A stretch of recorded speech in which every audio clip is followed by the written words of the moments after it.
Buenas noches, saludos, saludos a todos quienes nos ven, quienes nos escuchan. Bienvenidos como cada martes a, a este encuentro Conversando Realidades.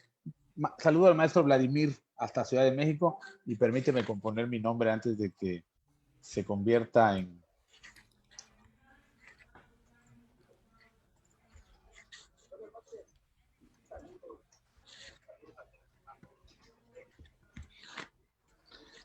Maestro, un placer saludarte. Nos da un gusto y un placer saludarte hasta Ciudad de México.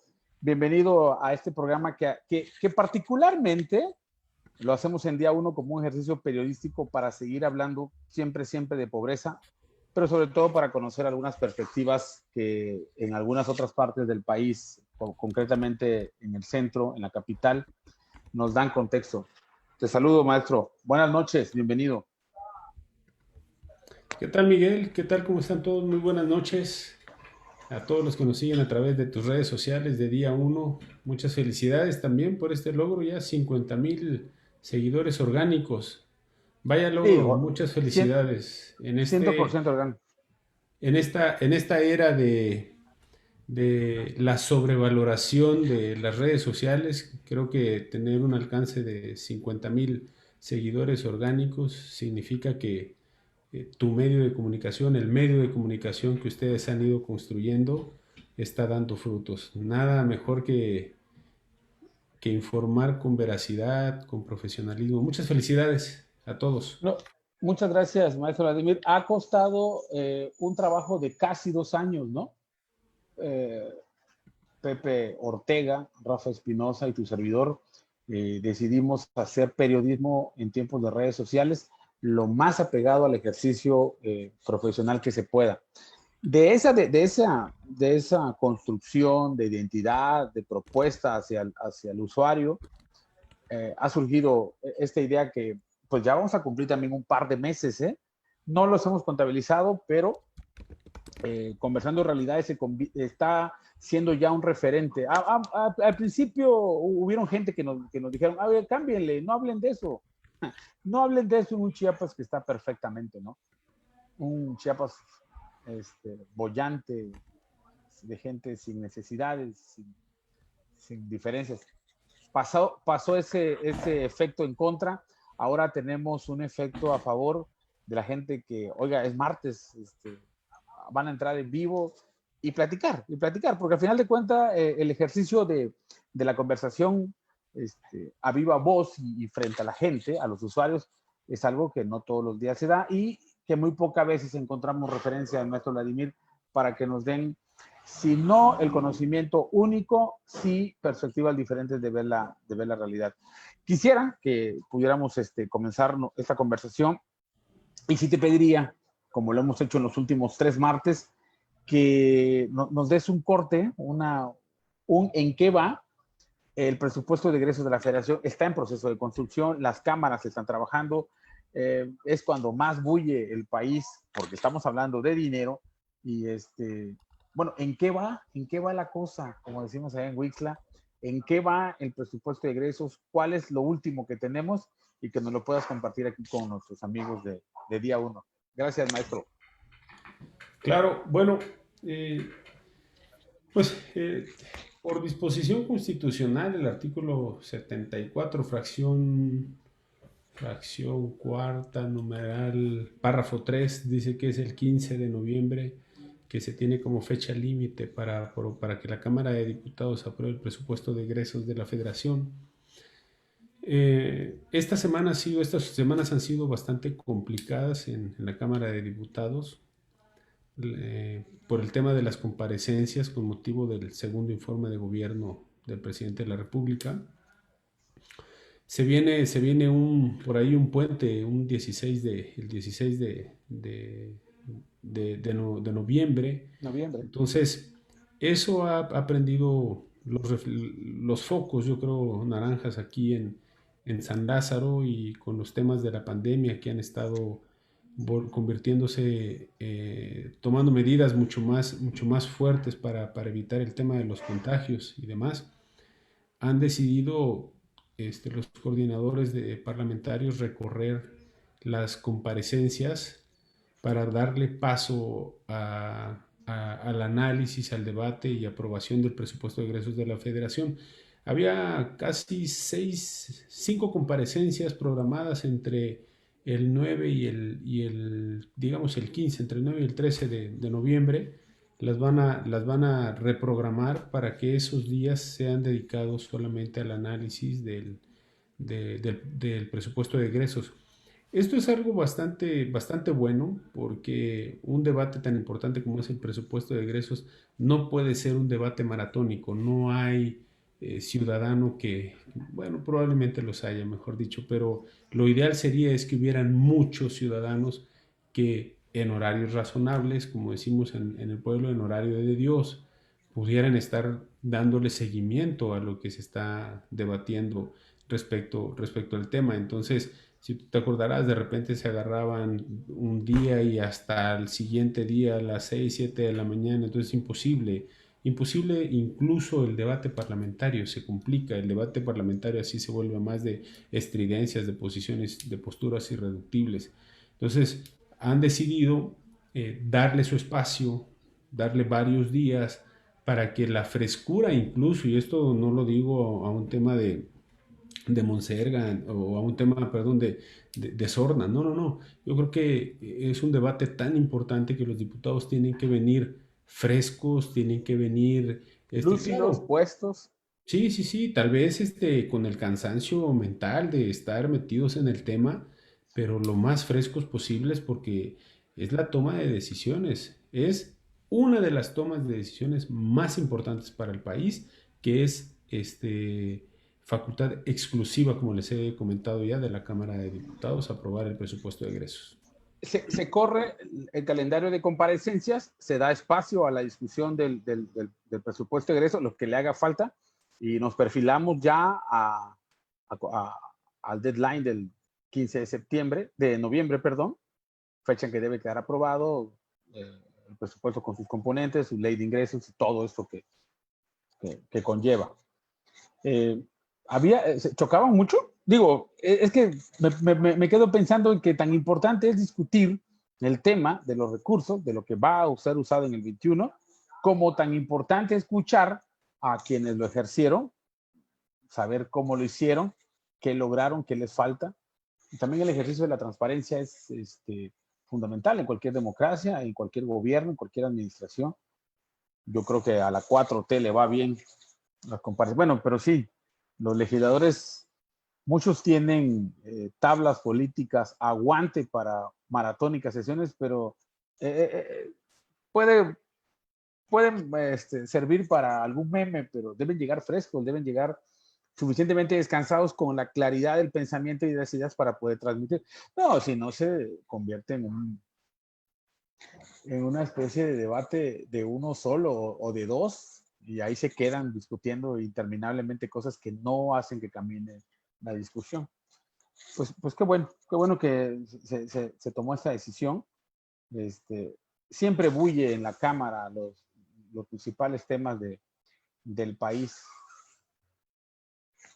Me quedo con la posibilidad de que van en los tiempos, vamos en lo establecido.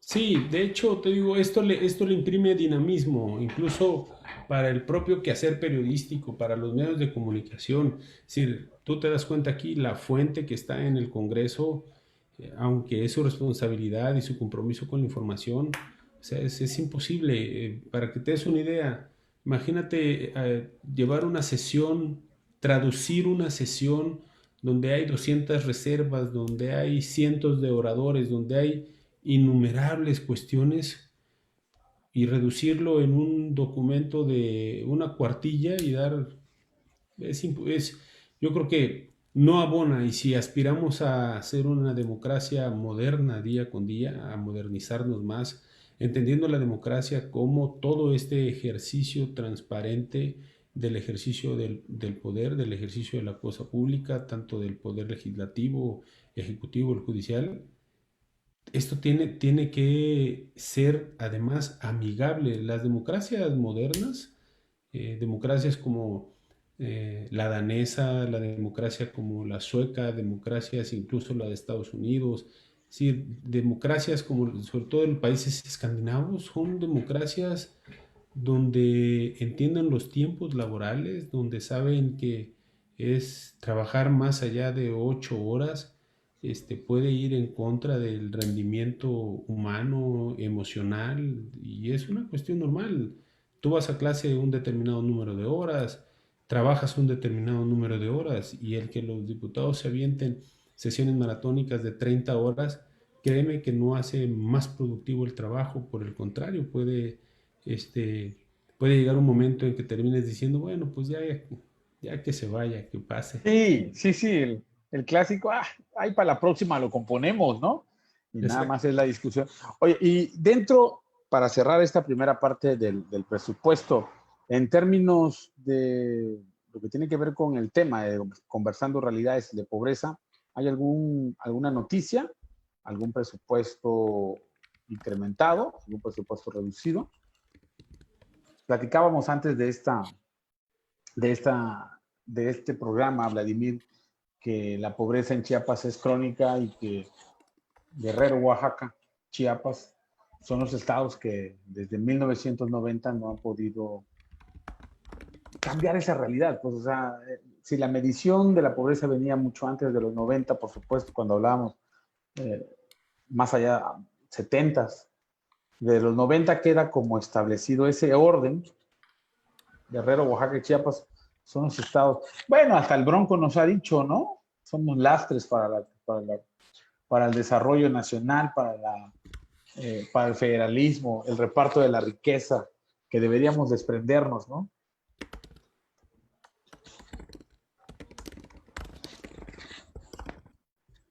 Perdón, Miguel, no te entendí si fue un comentario o estabas haciendo No, una pregunta. es que estábamos comentando de los estados, los tres principales estados, ¿no? Que están anclados en la pobreza y platicábamos antes de esta entrevista que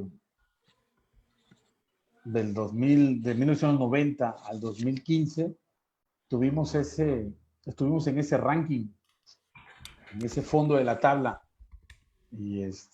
Bueno, y salió porque te pregunté si en el PEF había alguna noticia nueva en materia de pobreza, en materia de bienestar, de presupuestos asignados a estos programas insignias, ¿no? Del presidente, si se habían Ya, movido.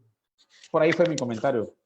ya. No, fíjate, aquí te quisiera comentar algo muy interesante y qué bueno, porque es importante, considero, salvo lo que considere la audiencia, que no podemos perder en este espacio, no podemos perder de vista en este espacio lo que tenemos en común, y es considerar que la pobreza es el gran problema de nuestro país, es el gran problema de Chiapas, es el gran problema de todos los municipios de Chiapas, de todos los ejidos, de todos los cantones, de todos los barrios de Chiapas. Ese es el gran problema que tenemos.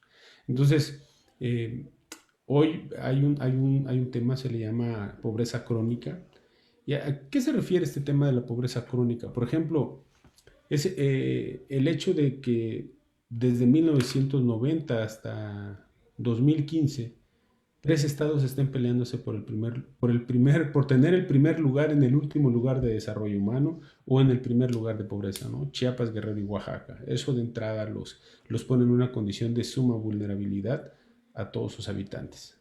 Dos, a ver, la permanente pobreza, la permanente desnutrición, el permanente rezago académico, los altos niveles de deserción escolar, la precarización del empleo, la desigualdad de oportunidades para todos, por periodos de tiempo prolongados, hacen o dan lugar, dan cabida a lo que se llama pobreza crónica.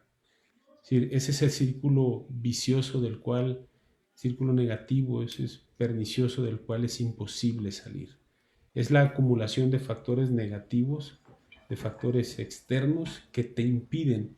Hay veces que escuchas personas que dicen, no hombre, es cuestión de querer, es cuestión de atreverse, es cuestión de querer salir adelante. Sin duda alguna, superar la pobreza pasa por esa parte, por la parte emocional.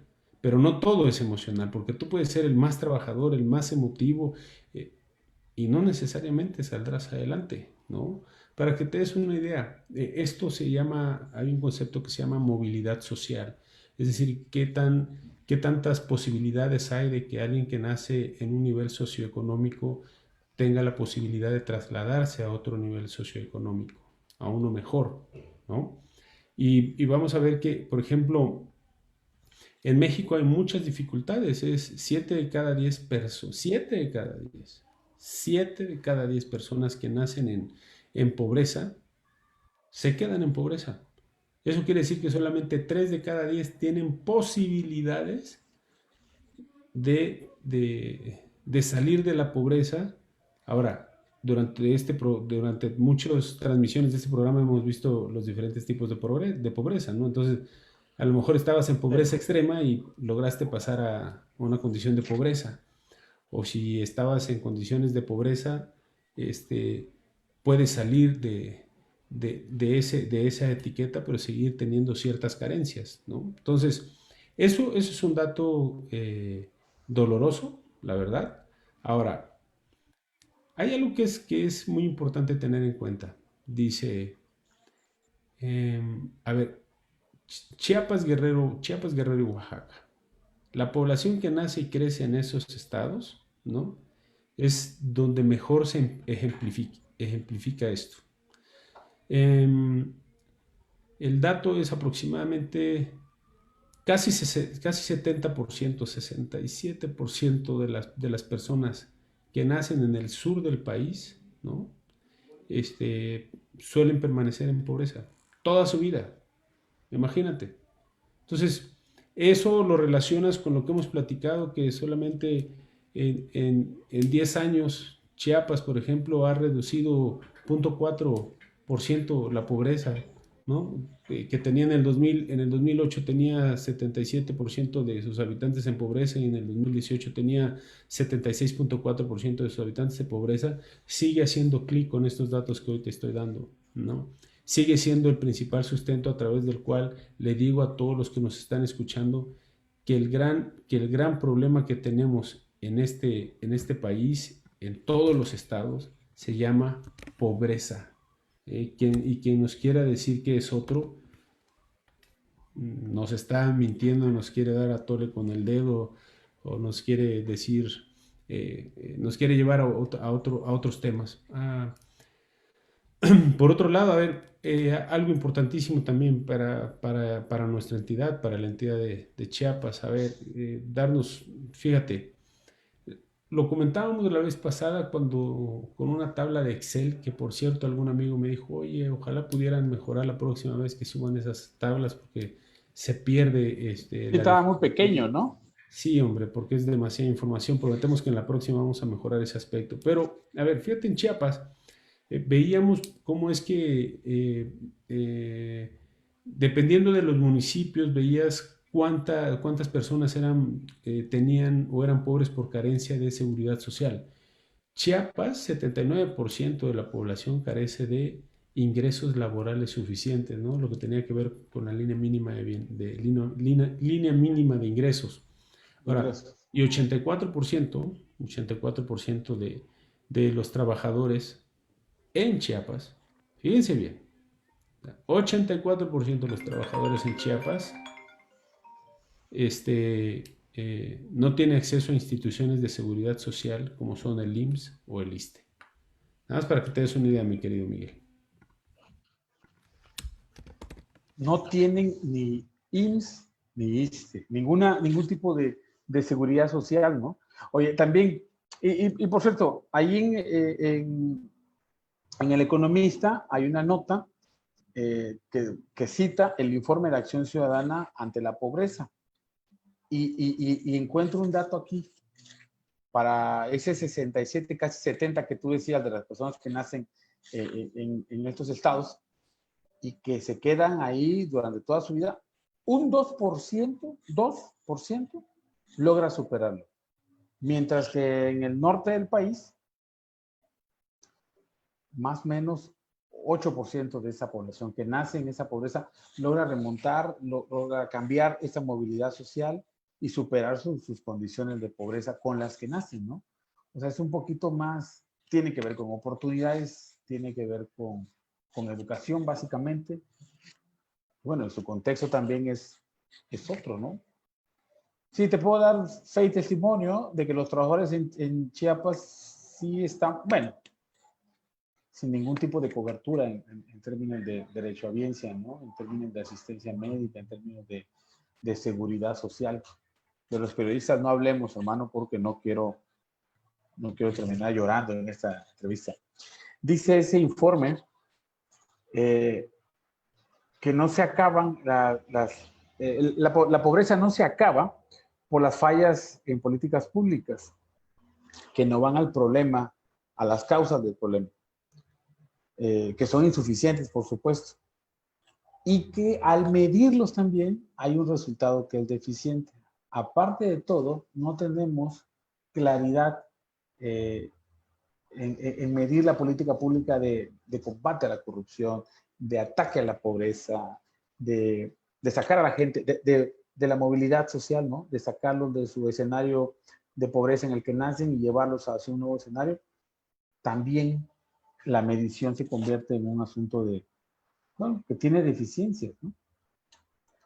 Acá hay otro dato, un dato, Vladimir. En Chiapas, 68% de la población mayor de 15 años presenta rezago educativo y no tiene educación básica, primaria y secundaria completa, ¿no? Yo tengo en mi escenario cercano, muy cercano, muchos amigos que no pasaron de la primaria, otro gran número no terminó la secundaria y ya en la prepa llegamos quienes tuvimos la suerte de no cejar, ¿no? Pero eso es algo que cuando lo ves en tu contexto dices, ah, cierto, no terminó ni la prepa, no terminó la secundaria. Bueno, 68% de la población actualmente, ¿no? Mayor de 15 años, con rezago educativo. Esto que mencionas, el rezago educativo, que por cierto es un derecho social, es decir, eh, el artículo cuarto de nuestra Constitución habla cuáles son los derechos sociales. Y eso es algo eh, que debiéramos nosotros exigir a toda costa. El agua es un derecho social. El derecho a la alimentación es un derecho social, constitucional. El derecho a una vivienda digna y decorosa es un derecho social. El derecho a una educación, el acceso a la educación. ¿Por qué? Porque la educación es un igualador social. La educación te da perspectiva, la educación te permite muchísimas cosas. Decían que leer un libro es hacer que la mente viaje y conozca otros lugares. Imagínate leer libros durante todos los días, cuando estás en el aula de clases, nutrirte de la educación que te transmite, perdón, de la información que te transmite los docentes. Por supuesto, la educación no solo es la clave para enfrentar el presente, es la clave para que México pueda tener un futuro inmediato mucho mejor que este presente terrible. La educación es un igualador social y mientras México no termine de apretar ahí lo que tenga que apretar, de desarrollar políticas públicas con mayor capacidad, mayor fortaleza, eh, con menos con menos porcentaje o menos carga clientelista, yo creo que la educación en Sí. México podría tener este otro derrotero. Fíjate que encuentro aquí en el Internet y te lo leo, nada más para tener este contexto de la plática que estamos llevando. Si de acuerdo al Programa de Naciones Unidas para el Desarrollo, desde 1950, 20 de las 32 entidades de México han permanecido en la misma posición relativa de desarrollo. Chiapas es uno de ellos con el índice de desarrollo humano del 2000, que es igual a 0.68. En todo caso, y más o menos atendiendo dice este dato, a Chiapas le tomaría 27 años alcanzar el índice de desarrollo humano de la Ciudad de México. La Ciudad de México como la representación de la capital y pues no sé, entiendo yo, caja de resonancia de políticas públicas que van directos a ese tema. 27 años. Y nada más déjame, porque siempre estará también puesto en mi corazón. Lo comentábamos aquí en día 1. Y los maestros proponiendo una movilización estatal para el próximo 30 de octubre, en 3 días, por la defensa de las conquistas sindicales. 8 puntos estratégicos. De ahí no los vamos a mover. Y ahora que tú dices que es la educación, el igualador social por excelencia, siento que nos contradecimos en Chiapas porque no nos hemos movido de los indicadores de pobreza. Tenemos así, pareciera que estuviéramos orgullosos del primer lugar en pobreza. Cuando decimos que es la educación una posibilidad, los maestros, bueno, digo, no hay clases presenciales, pero no sé, deberíamos estar ocupando estos momentos y estos tiempos para mejorar las formas de educar a nuestras generaciones que vienen, ¿no?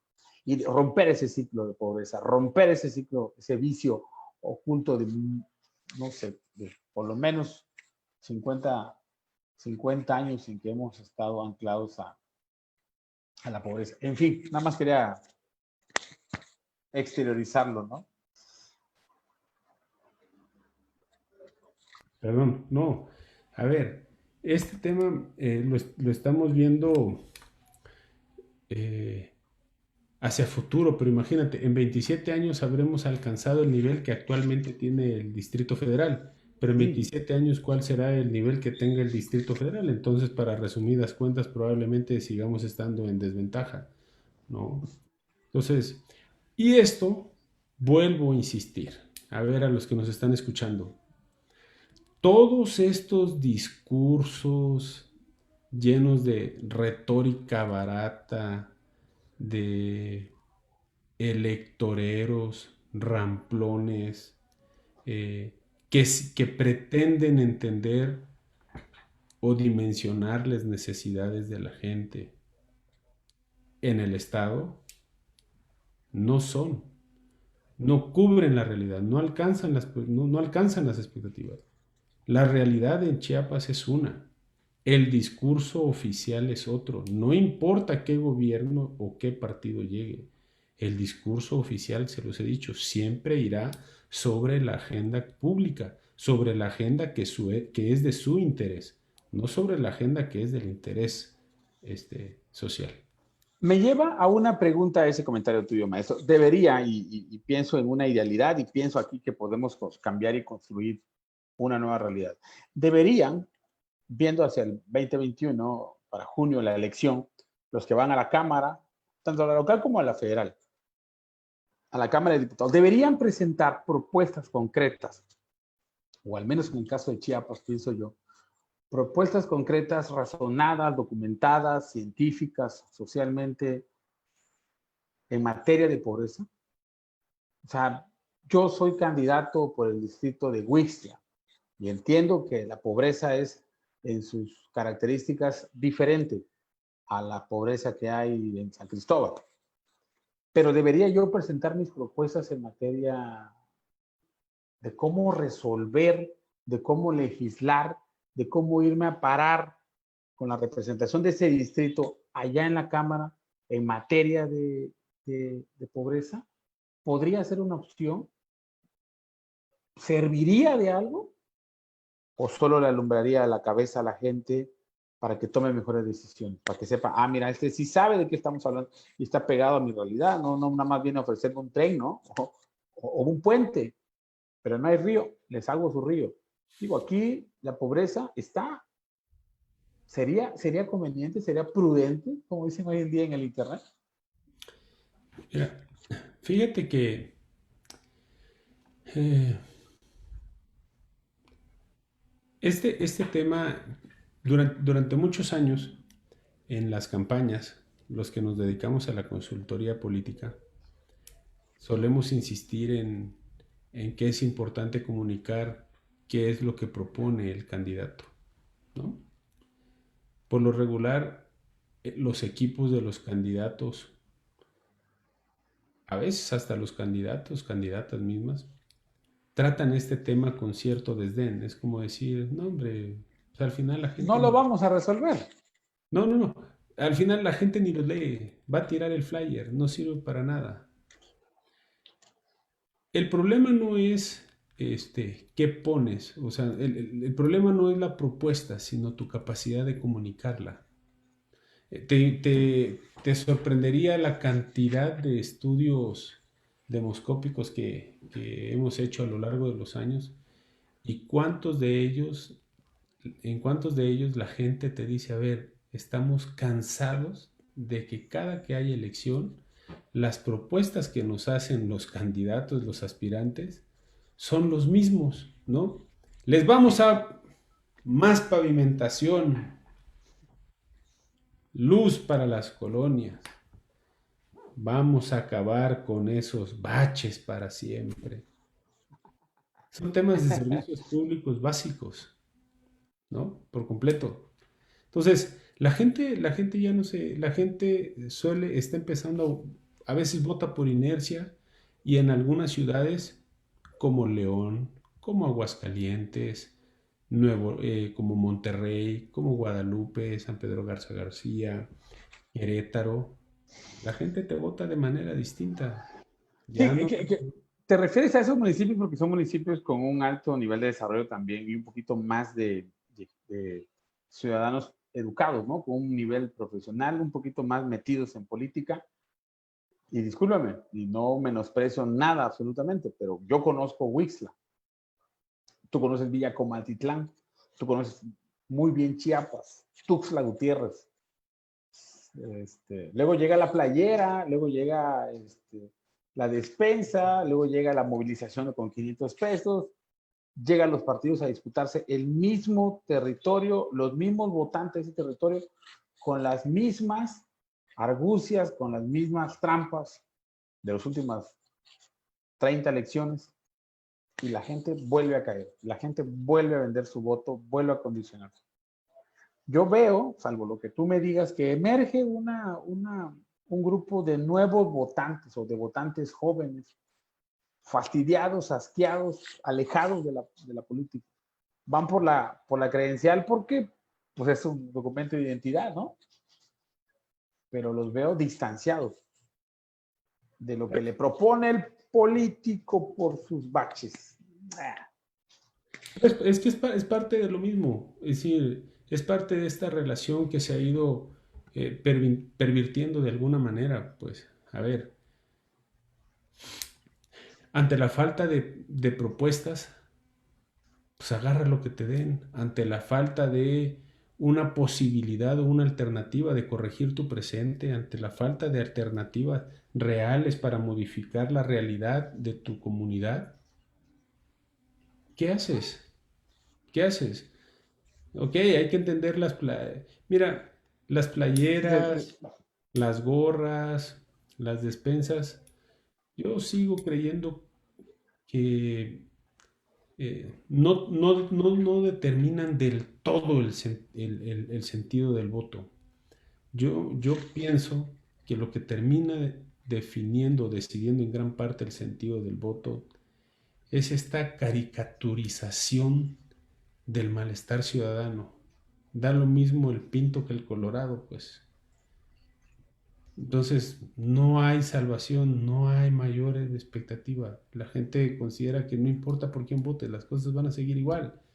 Entonces, pues voy a votar ya de perdidas, a lo mejor me quedo y no voto, ¿no? Por eso somos un país que en las intermedias suele no llegar a los 50% de participación y en las concurrentes 65% de participación. El máximo, ¿no? Y hay otra cosa, yo siempre he dicho, no es el voto en la urna lo que hace a una democracia moderna.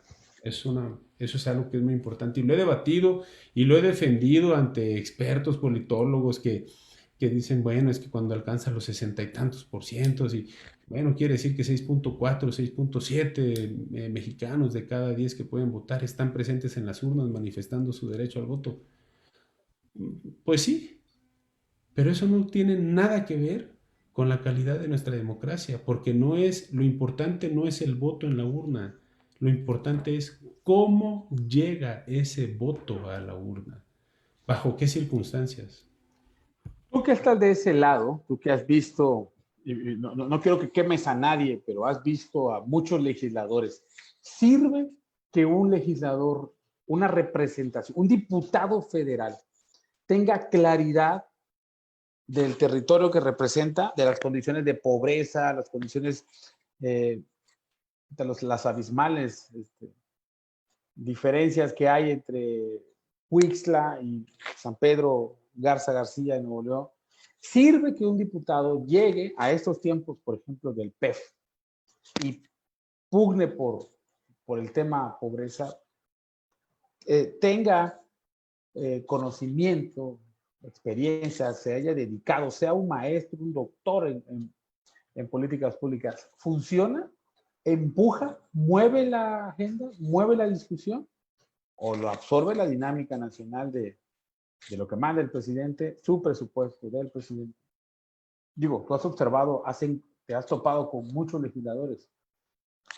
No falta también. Ya lo hemos dicho acá también, que hemos mandado representaciones no muy dignas de lo que... Folclóricas. Saludos, Tania. Estamos en día 1 y tenemos visitas siempre. Fíjate, amiga. No, son representaciones folclóricas, ¿no? Folclóricas, 70 de botana, 30 de whisky.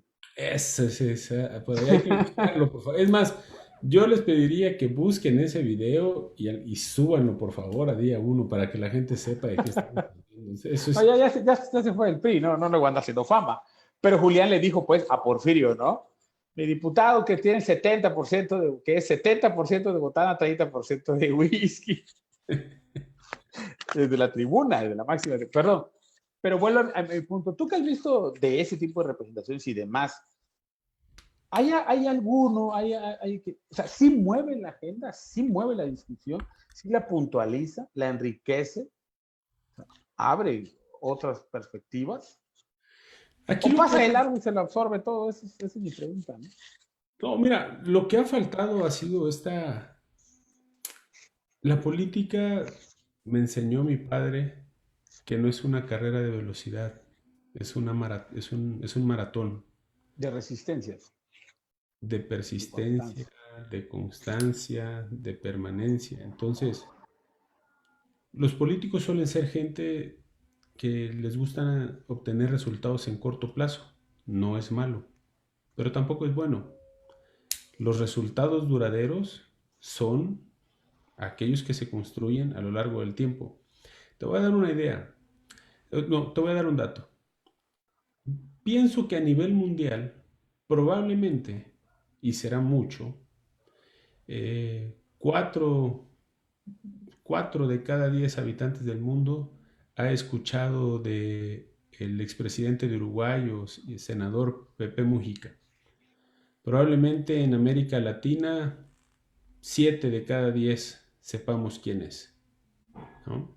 Porque el lenguaje, la forma en que se expresa, es todo un personaje, su retórica está llena de prosa, su mensaje político está lleno de cuestiones vivenciales, pero no es un personaje creado al vapor, no salió por combustión instantánea, no emergió Sí. hace 5 años.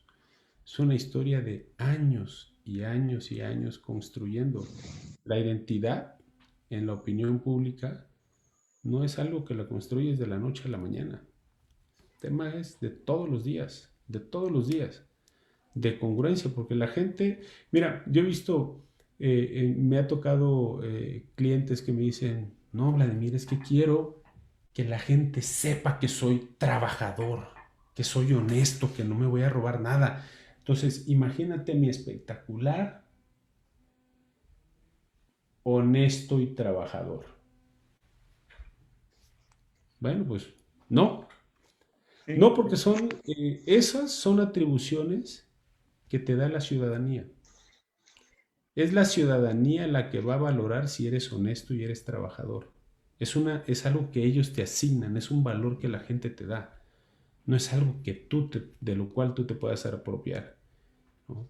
Entonces, pero eso se construye, eso es un tema de que cuesta muchísimo tiempo, mucha consistencia, tomar decisiones muy difíciles, a veces impopulares, pero en México hay casos. Sí. Yo diría un caso de eso será Javier Corral, Manlio Fabio Beltrones, eh, Pablo Gómez.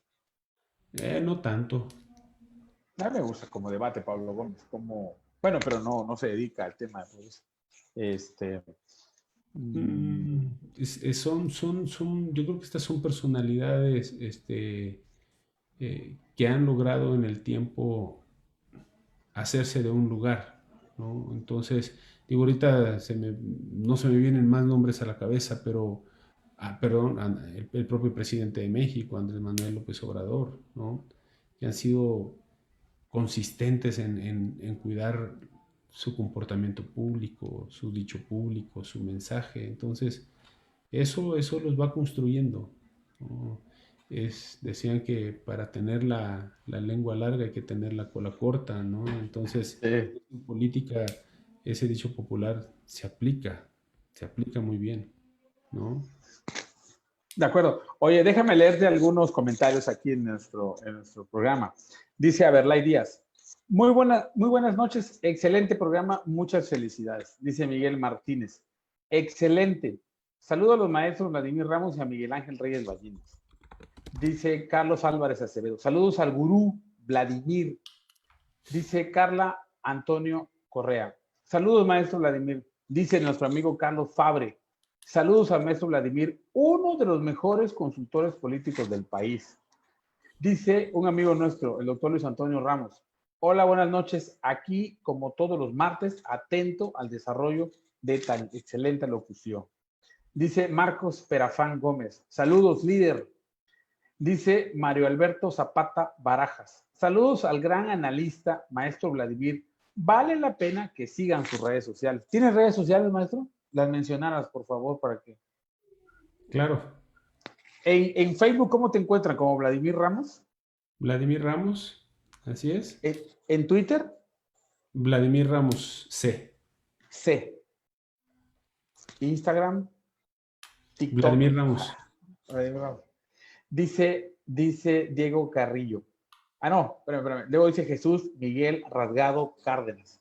Futuro gobernador de Chiapas. Nos vamos a meter en una bronca con el IEPC. Diego Carrillo. Siempre certero los análisis del maestro Vladimir. Abrazote. Marena Burguete. Excelente intervención. Dice Adrián Moncada Altúzar. Saludos, maestro Vladimir. Siempre tan acertado. Dice Santiago Altúzar. ¿Cómo quedará Chiapas después de la pandemia? Si de por sí somos pobres. ¿Te acuerdas que comentamos eso? Que se va a precarizar más la vida. Dice Juan Carlos Arroyo y Varias. Muy buen análisis. Excelente, maestro Vladimir. Ale Villa. Saludos, mi maestro. Bueno, ya hay un 10, hay un 8 por lo menos, ¿no? José Ever Infante Toledo. Excelente, sobrino. Todo un maestro. Saludos al orgullo de Villa Comaltitlán, Chiapas. Voy a sacar mi porra. Héctor Álvarez. Abrazo, maestro Vladimir Ramos. Y nuestro amigo Esdras Jonathan. Buenas noches. Pregunta. Desde su perspectiva, acuérdate que Esdras Jonathan tiene una página que se llama Una Perspectiva Más. Entonces pregunta. Desde su perspectiva, maestro Vladimir, ¿cree que nuestra generación podrá ver el fin de la pobreza en el contexto global? ¿Podría algo detonar el verdadero cambio? Y si fuera así, ¿cuál sería? Según usted, ese escenario ideal, ¿no? Y dice Javier Rosas Landa, ahora con la queja de la secretaria de Gobernación hacia los misóginos y que se desdijo al día de hoy en Chiapas, ¿qué posibilidades hay de que sea una mujer gobernadora? ¿Y qué opinión tiene de lo dicho de la secretaria Sánchez Cordero? Dice Nils GH, excelente dinámica entre los anfitriones, excelente programa. Bueno, pero me regreso a Santiago Altúzar. ¿Cómo quedamos si ya somos pobres y después de la pandemia? Y dice Esdras Jonathan, ¿Será que podemos verle esta generación fin a la pobreza? ¿Y qué te parece lo que dijo la maestra Sánchez Cordero a propósito de los misóginos? Bueno, a ver, lamento darles una mala noticia, pero nuestra generación probablemente no vea la erradicación de la pobreza ni en Chiapas ni en México. Pero lo que sí puede hacer nuestra generación, porque todavía tenemos varias décadas por delante, es empujar una agenda progresista que modifique la manera de tomar decisiones, que desintoxique la toma de decisiones, que le quite la carga política al ejercicio o al diseño de las políticas públicas. Eso es lo que sí podemos hacer. ¿Y cómo lo podemos hacer? Siendo nosotros los principales demandantes de una agenda social o de una agenda de gobierno que atienda lo que insisto y voy a insistir durante mucho tiempo, y que ustedes también sugiero lo hagan si es que queremos reducir ese tiempo, es: los gobiernos tienen que empezar a hablar de lo que es importante para la sociedad, no para los gobiernos. Y no es la tenencia en los estados, es la pobreza. La pobreza es el gran problema, sobre todo en Chiapas, en Guerrero, en Oaxaca, la Sierra de Puebla, los municipios de Veracruz, ¿no? La pobreza es el gran problema y no se le pone atención. Eh, Sobre lo que haya dicho la secretaria de Gobernación, híjole, creo que es una mujer que ha enfrentado grandes retos. Es la primera secretaría o funcionaria de primer nivel con un poder disminuido, sobre todo para lo que implica su cargo dentro de lo que establece la Ley Orgánica de la Administración Pública Federal. Eh, Antes ser secretario de Gobernación era ser el segundo a bordo, incluso a veces el primero. El Hoy no. presidencial. Uh-huh. Hoy no. Entonces, bueno, yo espero que eh, no sé si sea bueno, honestamente, ahorita me quedo reflexionando, no sé si sea bueno la disminución de tantos eh,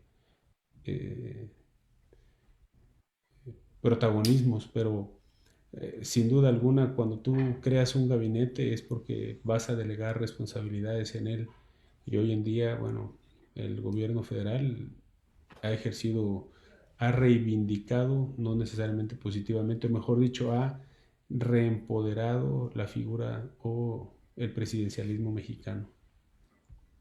Sí. ¿Tú crees que haya alguna posibilidad en el futuro inmediato, más adelantito, de una gobernadura en Chiapas? ¿Se ve? Es una pregunta de Javier Rosas Landa. Una gobernadora en Chiapas, híjole, me gustaría, yo creo Sí, que la mujer tiene estaría genial, ¿no? un poder transformador, pero habría que ver, ahora, momento, mujeres y hombres deben de ser, exigidos por igual, ¿no? Ese Este, es otro, Eso sí es otro cierto. boleto. El hecho, el tema de la equidad de género, la paridad sustantiva, ¿no? En estos temas se les tiene que exigir por igual, ¿no? Este, claro, hay que tener en cuenta las condiciones y demás, pero se llega a un cargo que no puede ser por género, sino por capacidades. Eso es lo que yo pienso. Y someterse igual al escrutinio, al cuestionamiento. ¿De acuerdo? Oye, bueno, ya habíamos platicado muy al principio, después de la pandemia, el confinamiento nos deja en condiciones económicas muy apretadas. ¿Qué perspectiva tenemos? ¿Qué otros datos podemos mencionar? El sector turístico habla de 6 meses para recuperarse. Todas las previsiones en el mundo dicen que salir de este parón mundial, y a propósito de los rebrotes que están viniendo, nos va a llevar hasta 3 años, 2 años y medio, 3 años volver a tener escenarios como los de principios de de 2020, ¿no? Nada más que nos hicieras una reflexión. Híjole. El gran reto del gobierno del estado de Chiapas es entender que, que si el futuro de la sociedad chiapaneca va a estar completamente amarrada o completamente o con una dependencia casi absoluta del futuro del gobierno federal, de entrada ya vamos en reversa, ¿no? El reto que tiene el gobierno del estado es ponerse a producir conocimiento para ver dentro de sus ventajas competitivas y dentro de las ventajas que ofrece un estado con una geografía, una orografía como la nuestra, con las particularidades, cómo podemos potenciar e independientemente de aquello que traiga consigo la relación dentro de la federación, el Estado pueda construir sus propios argumentos, sus propios métodos para salir adelante. Chiapas ha tenido una vida muy cómoda. Los gobiernos chiapanecos, los gobiernos estatales han tenido una vida muy cómoda. Han sido poco exigidos, han sido poco escrutados, han sido poco exhibidos, ¿no? Y eso es lo que tiene a Chiapas en esta situación. Vienen los rebrotes, el número de muertes, y todo esto viene a complejizar una situación de por sí difícil, que es la situación de pobreza en nuestro estado, ¿no? Entonces, De acuerdo. Dice, te leo un par de preguntas y te quería preguntar dos cosas, que me dieras, para ir perfilando ya nuestro cierre, que me hicieras un comentario respecto de la Alianza Federalista, estos 10 gobernadores que ya se pusieron así como en contra del presidente, que amenazan con romper el pacto de la República. Ese. El otro, esta semana que pasó, por fin se dio una definición a punta de encuesta, de una tercera encuesta, de la dirigencia de Morena, y Mario Delgado va a ser es el próximo presidente del partido millonario y en el poder, que es el Movimiento de Regeneración Nacional. Y si me permites, dice Nils GH, ¿cuál es la relación entre los mitos fundacionales del país con los fracasos en el combate a la pobreza? Y dice Jacob 22, ¿qué necesita Chiapas, tan rico en diversidad, con alta población indígena y mucha desigualdad? A ver, ¿qué necesita el estado de Chiapas, tan rico en diversidad, con alta población indígena y mucha desigualdad? O sea, ¿qué necesita para salir de eso? Entiendo yo que lo plantea así. Si tenemos por un lado riqueza,